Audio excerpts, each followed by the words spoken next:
Welcome to everyone. My name is Heja Yakut, and I'll be the head of this presentation as the owner of the research. My research is on innovations in amblyopia therapy, integrating neuroscientific methodologies with interactive game-based interventions. And this work has been conducted under the mentorship of Raymond Major, fortunately. And then we will keep going on with the ideas that will be addressed throughout this presentation.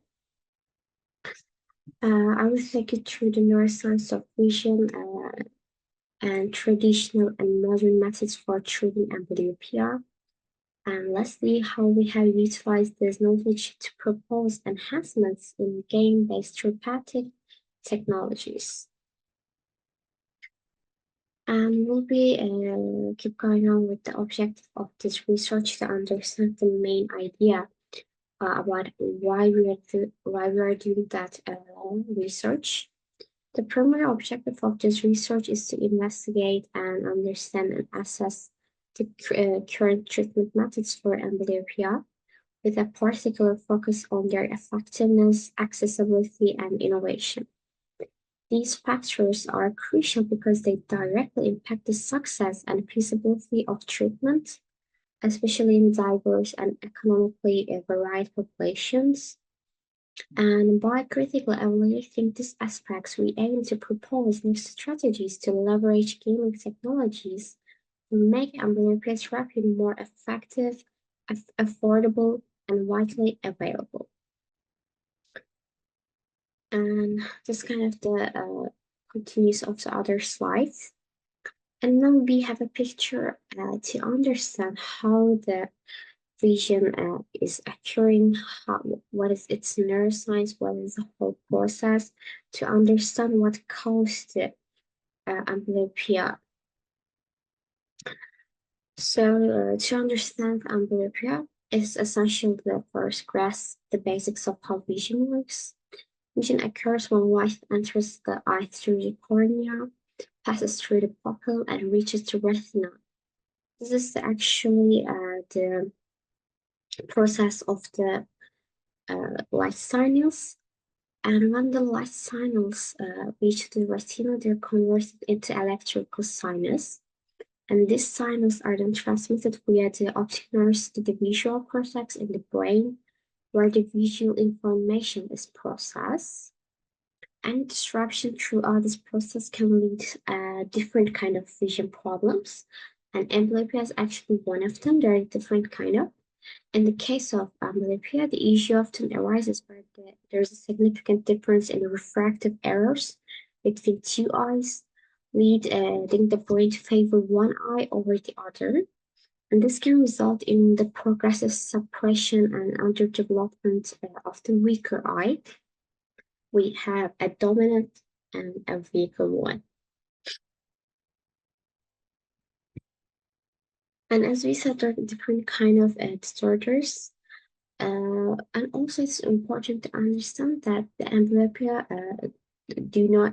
doesn't have to just come up without any other disorder. It can also occur after a disorder that happened.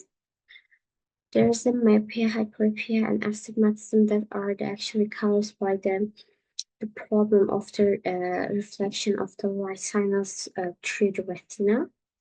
And we have anisometropia that causes the seeing object as two, and the cataracts that cause because of your corneal lens that makes you to see the object as also cloudy. And as we mentioned, that amblyopia is caused by this process, and we have a dominant and we have a weaker eye. And because of that, the treatment methods are focusing on the inhibiting the dominant eye and encourage the amblyopic eye to have visual acuity and visual process. And for that, we have different kind of treatment methods. The first one we're going to will be the classical one to understand the beginning of this methods at all. We have occlusion therapy that also referred as patching, most commonly. That's covering the stronger eye with a patch to stimulate the weaker one. And now we have atropine drops, using medicated drops in the stronger eye to temporarily blur vision and force the use of the weaker eye. And then we have optical penalization that's kind of closer with the atropine drops aim, altering the lens prescription to blur vision in the stronger eye. And the corrective lenses that providing appropriate corrective lenses to balance the visual input from both eyes. Unless vision therapy that engaging in specific exercise designed to improve the coordination and the focus of the weaker eye. While these methods have been effective to some extent, they often face challenges related to compliance and especially in children. And we are going with the actually the modern one. We have three options for that. The first one is the digital games based therapies. One example is Vivid Vision, which calls actually to begin that research, which uses virtual reality to engage the patient in activities that stimulate the weaker eye and improve visual processing. Then we had TMS. The method involves non-invasive brain stimulation to enhance neural plasticity and improve the brain's response to visual stimuli. And then we have perceptual learning. This approach involves training the brain to improve its processing of visual information through repeated and specific visual tasks. These modern methods aim to make therapy more engaging, accessible, and potentially more effective by directly targeting the neural pathways involved in vision. But sadly, there are kind of some problems that arise by after these modern methods. The major concern that children can resist to any kind of this methods, also the classical ones, not just the modern ones. And the financial barriers is also a particular and one of the most important problems that can cause to afford any kind of modern methods.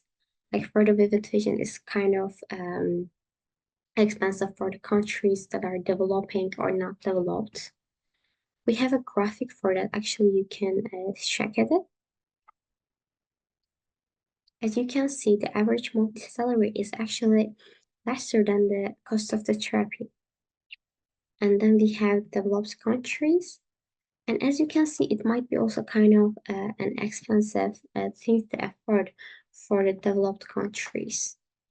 So we got some solutions for that. They're basic solutions, but have really promising consequences after a time. First is subsidized programs. Governments and organizations could afford subsidies to make advanced therapies more affordable for families in need. Then insurance coverage expansion. Expanding insurance coverage to include modern treatment options could alleviate financial barriers for many patients. Open source development, encouraging the development of open source versions of these technologies could reduce costs and increase accessibility, and especially in underserved regions, as we showed in the graphic.